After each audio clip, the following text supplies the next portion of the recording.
Aunque existen muchas religiones en el mundo y muchas creencias falsas, la mayoría de las creencias falsas todas se centran en algo. El hombre es el centro del universo. Casi todas coinciden en pensar eso, pero muy contrario a lo que nos enseña la Biblia y a lo que nos dice Dios en su palabra. Vamos a pedirle al Señor que nos dirija y vamos a aprender hoy un poco de este tema. Padre, gracias porque tú has dejado tu palabra para nuestra edificación, para que por medio de ella caminemos en pos de ti. Gracias por tu Espíritu Santo y te pedimos que podamos hoy aprender. En tu nombre oramos, Señor Jesús. Amén.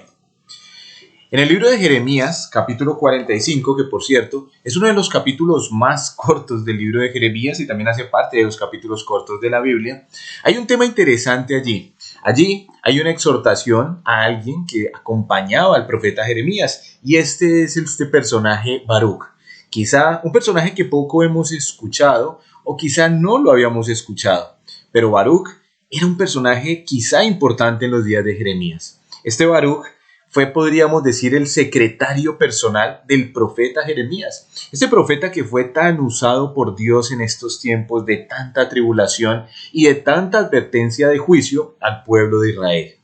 El profeta Jeremías fue un profeta que no gozó de mucha popularidad. El mensaje de Jeremías era un mensaje que no le agradaba al pueblo y un mensaje que no le agradaba a los reyes de esa época. Y Baruc era el secretario, por decir el escriba, que estaba acompañando en muchos episodios al profeta Jeremías. Así que el profeta hablaba y Baruc tomaba nota. En otras partes, de hecho, Baruc estuvo acompañando cuando tenía que leer o interpretar la ley.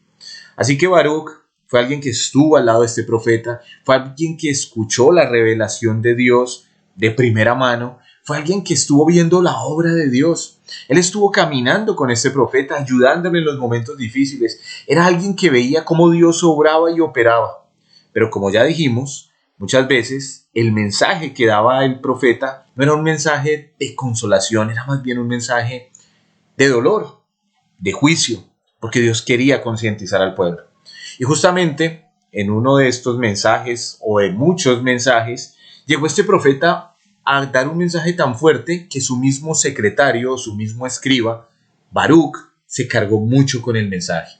Este Baruc se llenó de tristeza y se puso a cuestionar cosas y pensó, no debería estarme pasando esto.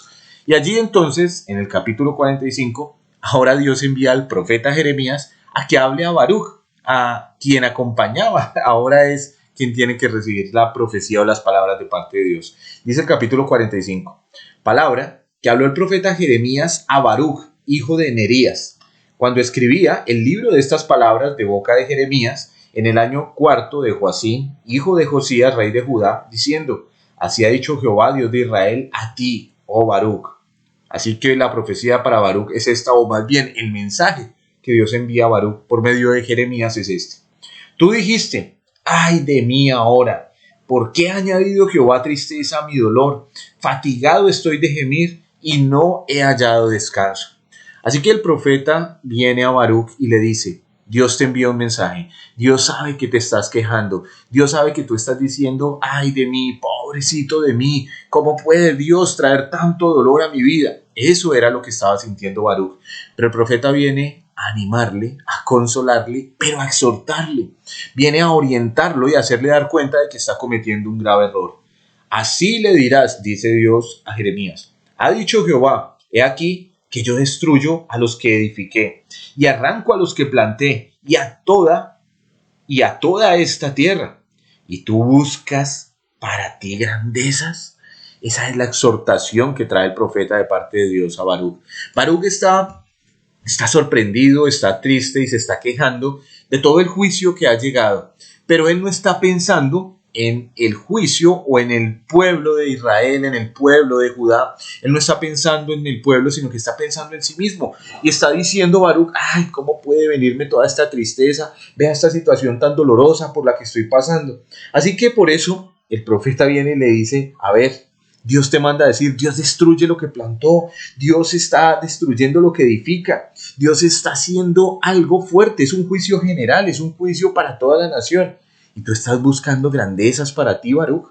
Así que le dice, no las busques, porque aquí que yo traigo mal sobre toda carne, ha dicho Jehová. pero a ti te daré tu vida por botín en todos los lugares donde fueres.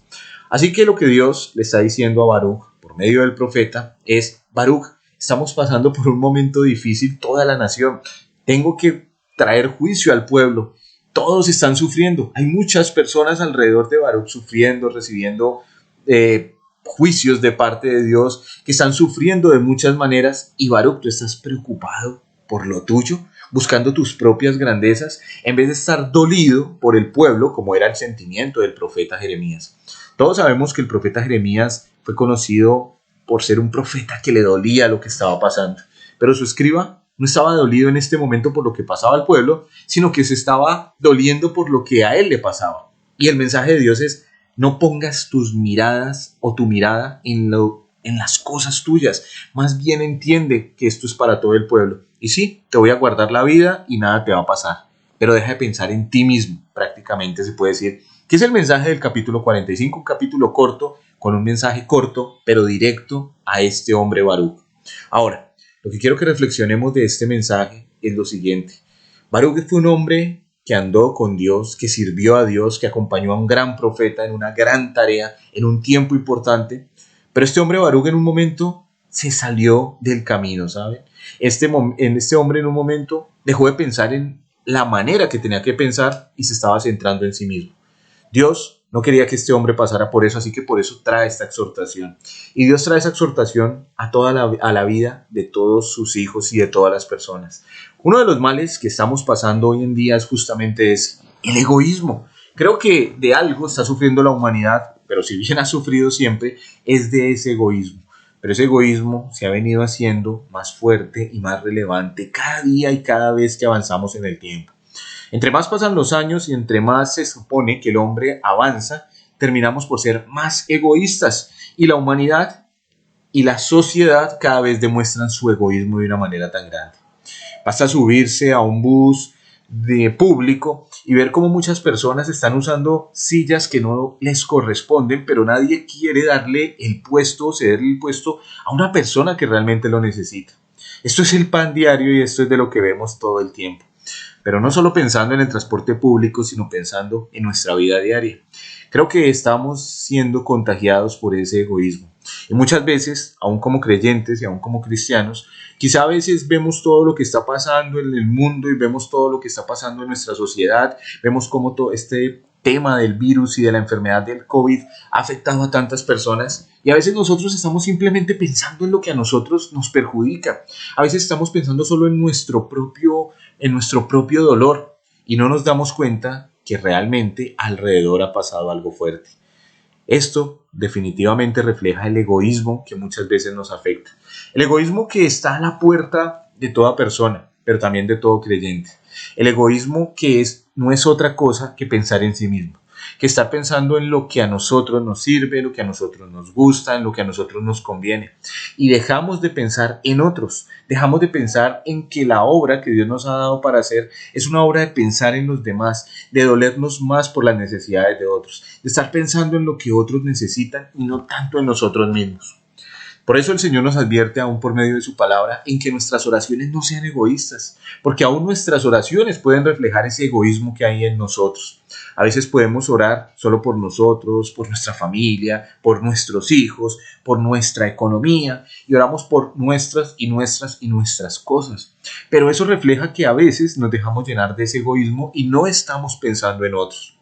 Pero no solamente en medio de una oración, sino también en el accionar diario. La manera en la que vivimos, la manera en que nos movemos, la manera en la que hacemos las cosas y cómo nos relacionamos con los demás, también va a reflejar un poco de egoísmo. Cuando vivimos en pro de nosotros mismos, pensamos que todos nos deben algo, pero nosotros no pensamos en que necesitamos o debemos hacer algo por otros. Pensamos en que a nosotros nos deben hacer, nos deben dar, nos deben ayudar. Es más, a veces nos enojamos porque no nos llaman y decimos, pero es que a mí nadie me llama. Pero tampoco somos de los que llamamos o de los que estamos pendientes de otras personas. Y todo eso es raíz del mismo egoísmo, porque siempre estamos pensando en nosotros mismos. El Señor nos llama, el Señor Jesucristo, a que no debe ser ese el pensamiento de un creyente, sino que el pensamiento de un creyente debe ser un pensamiento hacia los demás, hacia el bienestar de otros. Pensamos en nosotros mismos y se refleja ese egoísmo entonces en la manera en que oramos, en la manera en que vivimos, pero en la manera en que solucionamos los problemas con otros, ¿sabe? Aun cuando tenemos problemas con otras personas, con los miembros de nuestra familia o quizá con alguien más, y a veces estamos pensando es que todos son los que deben pedirnos disculpas, que quizá me hirieron, me ofendieron, así que ellos tienen que pedirme perdón, pero quizá no miramos y decimos, ¿y qué tal yo ofendí a esa persona? ¿Qué tal que lo que yo hice está haciendo de dolor para otro?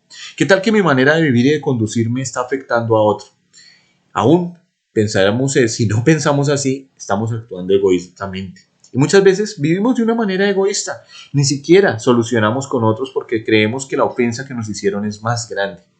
Otra muestra del egoísmo es la falta de perdón.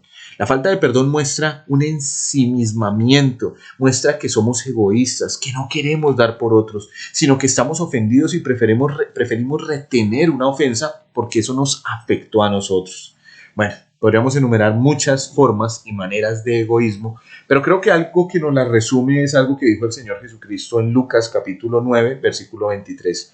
Y el Señor Jesucristo le decía a todos, si alguno quiere venir en pos de mí, niéguese a sí mismo, tome su cruz cada día y sígame. Creo que este es uno de los llamados más grandes que hace el Señor Jesucristo a renunciar al egoísmo.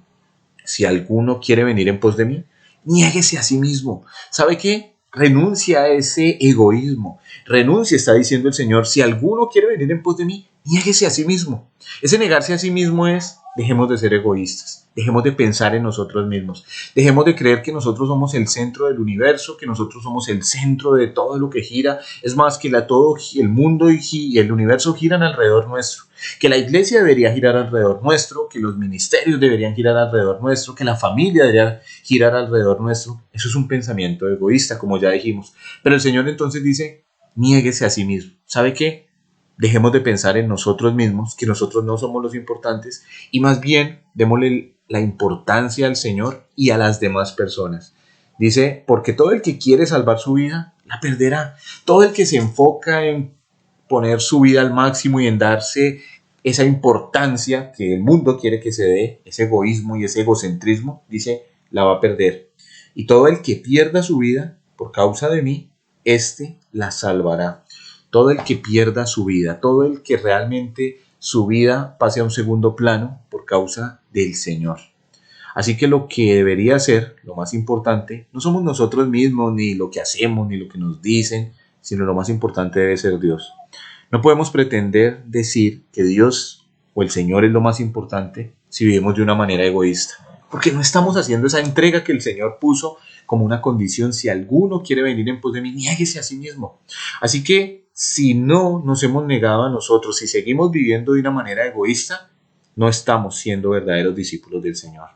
El Señor quiere entonces que dejemos de ser egoístas. Y creo que todo lo contrario al egoísmo, si lo pensamos de alguna manera, algo que sea contrario al egoísmo, pensaríamos en qué. Bueno, no sé en qué pensaría usted, pero ¿sabe qué es lo contrario al egoísmo? Es el amor. El amor es lo contrario al egoísmo. El egoísmo dice, no quiero dar nada, todo es para mí, yo soy el más importante, de mí depende todo, es que a mí me tienen que dar, a mí me tienen que pedir, a mí me tienen que hacer. Pero el amor dice, me entrego por otros, pienso en otros antes de mí mismo. La muestra más grande de amor es el Señor Jesucristo, el Hijo de Dios, aquel que vino a este mundo y se entregó por la humanidad, aquel que dio su vida en la cruz del Calvario, aquel que derramó su sangre para salvarnos de nuestros pecados. Esa es la muestra más grande de amor que alguien pueda conocer. El Dios del universo hecho hombre y dándose para salvarnos en rescate. Eso es una muestra de amor. El Señor Jesucristo no fue egoísta, fue amoroso, generoso. Y nosotros debemos seguir su ejemplo y pensar más bien a quién puedo ayudar, qué puedo hacer por otros. Yo no soy lo más importante. Así que sería bueno que cambiemos nuestra mirada en nuestro hogar, en nuestro trabajo, en el lugar donde vivimos, aún en la misma iglesia, y pensemos, es que lo más importante no soy yo, es el Señor, y Él me pide que yo me dé por otros, que yo realmente muestre, no ese egoísmo, sino ese amor. Que Dios nos ayude a mostrar su amor en todas las áreas y a realmente dejar de mirar por nosotros mismos y ver por los intereses de Dios. Vamos a orar. Padre, gracias te damos por tu palabra. Gracias por tu amor y gracias por salvarnos. Ayúdanos, Señor, a ser amorosos, generosos como tú y que podamos darte gloria con nuestra vida. En Cristo Jesús oramos. Amén.